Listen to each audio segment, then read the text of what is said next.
Well, good evening, and thank you for joining me. My name is Dr. David Rubin. I am the chief of the section of gastroenterology at the University of Chicago, and I specialize in taking care of patients who have inflammatory bowel disease. I'm really delighted that you've chosen to learn a bit more about ulcerative colitis tonight, and I'm pleased that CME Outfitters has put together this wonderful program for you. I only have a couple slides about cancer and ulcerative colitis. It's actually the area where I began all of my research when I was a young faculty member. And we recognize that patients with IBD are quite fearful of developing bowel cancer. And it used to be thought that because we didn't understand colon cancer and colitis, that we didn't have a way to do anything about it. But a lot has changed. So despite the fact that we recognize this is still something everyone fears, we now know that the risks can be defined and cancer of the bowel and colitis, in almost all cases, can be prevented. Let me tell you a little bit more. First of all, it's the inflammation that drives the colitis-related cancer. Just like any other part of the body, if it's chronically inflamed, it has a higher risk for malignant transformation. So one of the features we've now learned is that if you can control the inflammation over the time you have the disease, you are likely reducing the risk for cancer. The second is that we have very good optical technology with our newer colonoscopes, and most precancer and early stage cancers are very easily seen when we do what are called screening and surveillance colonoscopies. And when we find those lesions, we can either remove them during the colonoscopy or recommend surgery to make sure that we keep the patient well. It's important for you to know that the risk of colon cancer in colitis is only slightly higher than the general population now. It's not a sky-high risk that people should walk around fearful of. That doesn't mean, though, that you should ignore what you need to prevent it, and that's summarized on this slide. Regular surveillance colonoscopies looking for precancerous changes are recommended starting 8 years after you were first diagnosed, and in most cases that's also when your symptoms started. We look for the dysplasia or precancerous changes, which can either be in polyps or flat lesions. And when we find them, if they are easily removed, then we can continue following. When they can't be easily removed, or if there's too many of them, or there are other risk factors that are contributing, then surgery may be necessary and is a very appropriate option in that situation. It's important to know that by being empowered with this knowledge and working with your healthcare team, you should have regular colonoscopies to make sure that you stay cancer-free. The intervals between your colonoscopies vary based on your risk factors, and you should talk to your healthcare team about those. So we finally reached the point where I can start answering some of your questions, and I'm grateful that you took the time to send them in. I'm sure that I'm not going to be able to answer all of your thoughtful questions tonight, but I hope that we've tried to address many of them in my program this evening so far. So the first question is the one that I often get when I'm in practice in my clinic, which is, what should I eat? And what food should I avoid? Of course, diet is a very important part of this. Any bowel disease clearly has diet as a contributing factor in some way. However, we haven't yet found a diet that clearly caused colitis, and we haven't found a diet yet that clearly heals colitis, despite whatever you read on the internet. We do know, however, that certain diets make symptoms worse, and symptoms and bowel inflammation, you've learned in this program, are not always the same thing. So certainly we recognize the importance of having certain dietary recommendations. Our general recommendation is to have what's called a low residue diet when you're actively flaring, and that's purely to reduce trauma on the inflamed bowel. Our general recommendation as well is to eat a less inflammatory type of diet. Now again, the evidence is not strong yet in this at all, but we're actively studying it. But I've been recommending a Mediterranean-style diet in general, which is healthy for your heart, your skin, as well as your bowel. We don't know that that can replace any of your therapies, but it certainly is a reasonable suggestion. The other things that can reduce inflammation, regular exercise, and very importantly, regular sleep. We've learned that your sleep actually becomes disordered when you're inflamed before you even know it and have a flare. And we're looking at ways we might use that as a marker to predict your risk of flaring. So there's many things you can start doing yourself and try to adjust your lifestyle in this regard. But I wish I could tell you about a diet that would put your bowel into remission. We just don't have it yet. Now, There's a few other things folks are asking about. One of them is based on CBD oil or cannabis-derived products or medical marijuana. And I want to say that there's a few things to know about regarding this. The first is that there's great interest in whether something called cannabinoid receptors are at all involved in inflammation of the bowel. And so far, although we know that marijuana and cannabis can reduce symptoms, we haven't yet shown that it turns off the inflammation. So in my own practice, I've been supportive of patients using this to control some of their symptoms in combination with an appropriate medical approach to their inflammation. In many states in the U.S. where medical marijuana is approved, it's approved for Crohn's disease, but not for ulcerative colitis, interestingly. In Illinois, where I live and work, the state of Illinois just modified their regulations and now allows it for ulcerative colitis as well. It is not a substitute for active anti-inflammatory treatments, but it can be useful for some situations. I want to recommend, though, that if you're having persistent symptoms, it would be important to know whether you're still inflamed and whether you need an adjustment in your other treatments. Let me look at a couple other questions here. There's a couple questions right in a row about pregnancy and what therapies are appropriate for pregnancy, and I appreciate that.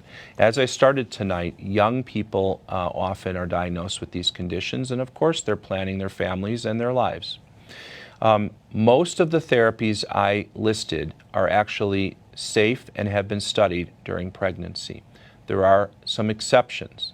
We prefer patients to not be on high doses of steroids in the first trimester. We can use steroids later if we really need them.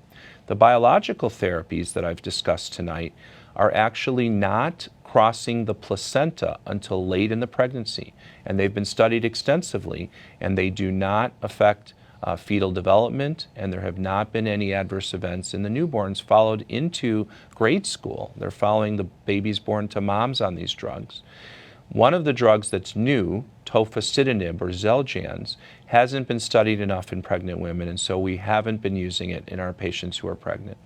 The most important message about pregnancy with colitis is that we want the colon to be in remission when you get pregnant, because the immune changes that occur with pregnancy can in fact activate the colitis if you're not under good control. So it's very important to stay on your medicines if they're working and to work with an informed obstetrician and gastroenterologist who are communicating with each other. Similarly, breastfeeding is safe with most of these therapies. We don't know enough about tofacitinib yet, but the other treatments can all be used in breastfeeding. So I hope that's helpful. The AGA has a wonderful website for women and men who are planning their families and want to learn more about IBD and how to manage it. So you can go to the American Gastroenterological Association's website to learn more about that. I'm going to answer one more question and then we're going to wrap.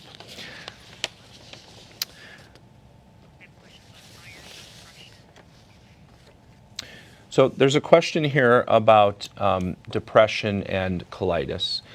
We've come to appreciate very much that having ulcerative colitis increases the likelihood that you may have anxiety or depression associated with the disease. And this is very important. We understand why a disease that affects your ability to function socially and may limit your ability to function can certainly be accompanied by depression or anxiety. I want to make sure that you're getting treated and that's being addressed properly. And I want to tell you about a little bit of new research that's very interesting. Although we thought that depression and anxiety might be related to colitis because of how colitis affects your life and being diagnosed with it might affect your life, we're now learning that it might also be related to the bacteria in the bowel and serotonin from that bacteria and how your bowel is responding to those bacteria, and the serotonin and other neurochemicals may be triggering the psychological comorbidities. It's very important to talk to your healthcare team and to see appropriate therapists to address these symptoms. And we're going to continue to work very hard to first, of course, make sure our colitis is treated properly and to screen our patients. In the new UC guidelines from the ACG, it is included that patients with ulcerative colitis should be screened for anxiety and depression. If you're feeling like you may have that, I want to encourage you, please, to call your healthcare providers, to talk to your family, and to get the help you might need. So with that, I'm going to segue into our last point tonight, which is how can you do all this? It's a lot of information. You may have been scribbling down a lot of notes tonight and you might not be sure what to do next. So I'm going to try to summarize. The first is for you to know that there are some checklists available related to the prevention strategies we talked briefly about during this program. One of the checklists is available on the Crohn's and Colitis Foundation's website. It was recently updated and it's an excellent way for you to know about vaccinations, monitoring, cancer prevention, and a variety of other things that you need to know and do to be proactive about your disease. The other checklist is through a nonprofit that I'm involved with called Cornerstones Health. And if you go to the website for Cornerstones Health, you'll also find our checklist related to what to do before you start therapy and how to monitor it, as well as vaccines and cancer prevention. So I encourage you to use checklists to help you get organized. Secondly is how you can make the most of your visits to your healthcare team, whether it's a physician or an advanced practice nurse or any other member of the team, like the very important components of our teamwork, like dietitians and psychologists, social workers, all the different people that work together to take care of IBD patients. Make a list, have an agenda, make sure that you're organized when you show up for your visit. Bring a family member or a close friend who can listen and take notes and remind you when you haven't mentioned something that was very important to you. There's a lot of things that you can do to be organized and to make the most of your time. Learn how to communicate effectively using the electronic portals and the other systems that exist so that you're not experiencing barriers in communication. And if you feel like you're in a system or seeing a physician who's not comfortable with your disease or managing colitis, it's okay to ask for other resources or to get a second opinion. There's a whole bunch of questions you might want to ask during your next visit, and I've compiled some of them here to summarize for you, and I'm not going to go through all of them, but you might want to know, how active is your disease right now? If you're feeling well, are you one of those folks who still has inflammation of the bowel if you looked with a scope or got a stool test? What is the extent of your disease? How much of your large intestine has been involved? What is your prognosis or your risk for having surgery in the future? Are you still on steroids, and how can you get off? When are you due for your first screening for colon cancer prevention? And if you're already getting screened, when are you due for your next exam? And is that interval appropriate for how your disease is functioning? There's many questions you should ask, and once you have these answers, I'm sure it'll provide you with more comfort in knowing how to manage your disease rather than having the disease manage you. I'm grateful for the opportunity to have had this conversation tonight. I'm sure there are many good questions that I couldn't get to, and I'm sorry about that. But I want to thank CME Outfitters for organizing this program, and I would refer you to their website so you can see some of the content from this program as well as other patient materials. The website is cmeoutfitters.com/gastrohubpt. PT stands for patient. So GastroHub PT. I look forward to follow-up, and I hope we can do more programs like this in the future. Thank you very much.